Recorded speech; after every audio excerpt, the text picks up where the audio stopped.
कर्मियों को नौकरी से हटाने पर हाई कोर्ट ने शिक्षा विभाग से पूछा सवाल। अब 34 प्रधानाचार्य को उन्होंने तलब किया है। तो ये आपको बता दें कि जो पिछले महीने जिले के सरकारी माध्यमिक और उच्च माध्यमिक विद्यालय में कार्यरत आउटसोर्सिंग कर्मियों जैसे कि एमटीएस कर्मचारी, कंप्यूटर ऑपरेटर और सफाई कर्मियों को नौकरी से हटाने के लिए पत्र निर्गत कर दिया गया था और उन्हें हटाने के लिए पत्र उन्हें सौंप भी दिया गया था। ऐसे परिस्थिति में पटना हाई कोर्ट ने पूछा है, एजुकेशन डिपार्टमेंट से प्रश्न पूछा है कि आखिर इनको हटाया गया तो किस आधार पर, कैसे हटाया गया, इनका वेतन कितना बकाया है, इन सारी चीज़ों को पूछा गया। और ये मामला सिवान का है। तो सिवान में जिला शिक्षा पदाधिकारी ने 34 सरकारी विद्यालयों के प्रधानाचार्यों को तलब किया है। यह कार्रवाई उच्च न्यायालय के निर्देश पर की गई है, जिसमें उन्हें 3 दिन के भीतर जवाब देने का आदेश दिया गया है। शिक्षा विभाग जो आउटसोर्सिंग के आधार पर के पाठक के द्वारा जो बहाल किए गए थे, बीआरपी, बीपीएम, डीपीएम और भी इस तरीके के कर्मी जिन्हें शिक्षा विभाग में आमूल परिवर्तन के तहत बहाली की गई थी, इनकी सेवा ली गई थी और उनका जो कॉन्ट्रैक्ट था उससे पहले ही जो नए एसीएस हैं सिद्धार्थ, उनके द्वारा 21 मार्च 2025 के बाद उनसे कोई कार्य नहीं लेने के लिए पत्र निर्गत किया। इसके बाद से उन सभी आउटसोर्सिंग कर्मियों के बीच में एक खलबली मच गई और ये सारे लोग लगभग कोर्ट का रुख कर रहे हैं और निश्चित तौर पर कोर्ट से इन्हें राहत मिल सकती है। तो कोर्ट का रुख करना भी चाहिए, क्योंकि जो मामला सिवान का आया है, जो सिवान में जिस तरीके से जिला शिक्षा पदाधिकारी और वहाँ के 34 प्रधानाचार्य को हाई कोर्ट ने तलब किया है आउटसोर्सिंग से बहाल कर्मियों के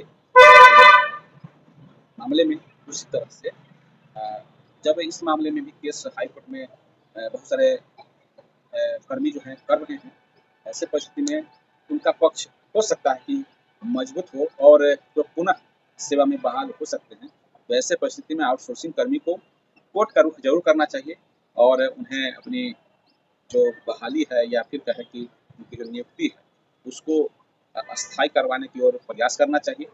और निश्चित तौर पर इसका फायदा उन्हें मिलेगा, क्योंकि जिस तरीके से सिवान में जो मामला आया है वहाँ पर आउटसोर्सिंग के मामले में जिस तरीके से हाई कोर्ट के जज ने सोपच किया है, कारण पूछा है, तो हो सकता है कि शिक्षा विभाग में जिस तरीके से आमूल परिवर्तन करने के लिए बीआरपी, बीपीएम, डीपीएम वगैरह को जो बहाल किया गया था उनको भी नियुक्ति बरकरार रखे जाने के मामले में कुछ पॉजिटिव कर सकती है।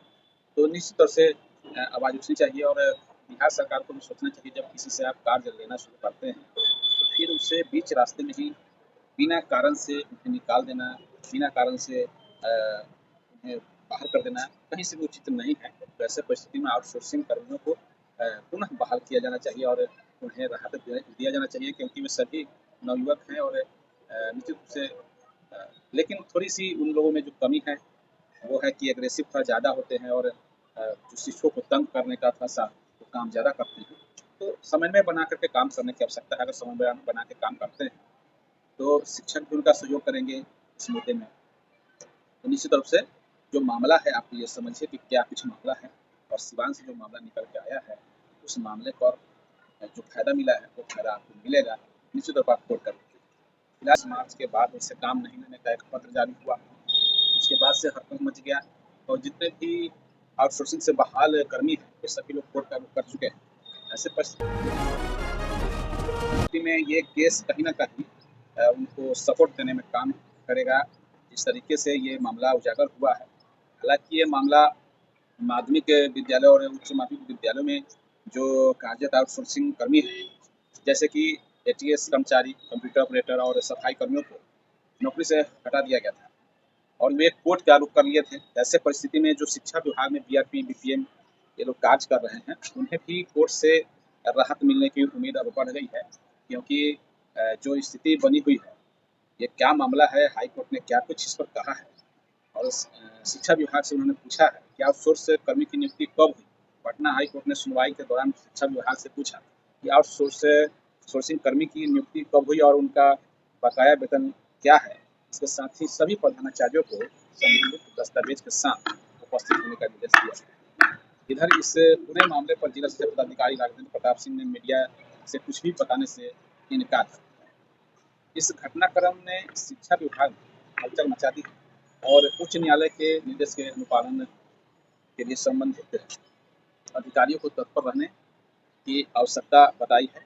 वो तो मुद्दा जो उठा है कहीं न कहीं आउटसोर्सिंग से बहाल करने के जो पूर्व में हटाएगा, लेकिन बात अभी यहाँ ये हो रही है जो बीआरसी में डीपीओ कार्यालय में या फिर कहें कि जिला शिक्षा भवन में जो कार्यरत आउटसोर्सिंग से बहाल करनी थी, उनको भी हटाने की बात कही गई। तो क्या उनको इस राहत मिलेगी? तो मामले की शुरुआत जब पिछले महीने जिले के सरकारी माध्यमिक और उच्च माध्यमिक विद्यालयों में कार्यरत आउटसोर्सिंग कर्मियों जैसे कि एमटीएस कर्मचारी, कंप्यूटर ऑपरेटर और सफाई कर्मचारी को नौकरी से हटा दिया गया था। पत्र भी निर्गत हो गया था। इसके बाद प्रभावित कर्मियों ने उच्च न्यायालय का रुख किया, जिसमें धीरज शर्मा बनाम बिहार सरकार याचिका दाखिल की गई थी और इसमें सुनवाई हुई। और सुनवाई के दौरान हाई कोर्ट ने पूछा है कि आउटसोर्सिंग कर्मियों की नियुक्ति कब हुई। पटना हाई कोर्ट ने सुनवाई के दौरान शिक्षा विभाग से पूछा कि आउटसोर्सिंग कर्मियों की नियुक्ति कब हुई और उनका बकाया वेतन क्या है। इसके साथ ही सभी प्रधानाचार्यों को संबंधित दस्तावेज के साथ उपस्थित होने का निर्देश दिया गया। तो कहने का मतलब यह है कि साफ तौर से यहाँ पर कोर्ट संज्ञान ले रही है। इधर इस पूरे मामले पर जिला शिक्षा पदाधिकारी राघवेंद्र प्रताप सिंह ने मीडिया से कुछ भी बताने से इनकार कर दिया। इस घटना ने शिक्षा विभाग में हलचल मचा दी है। क्यों मचा दी है तो अब हम आगे बताते हैं।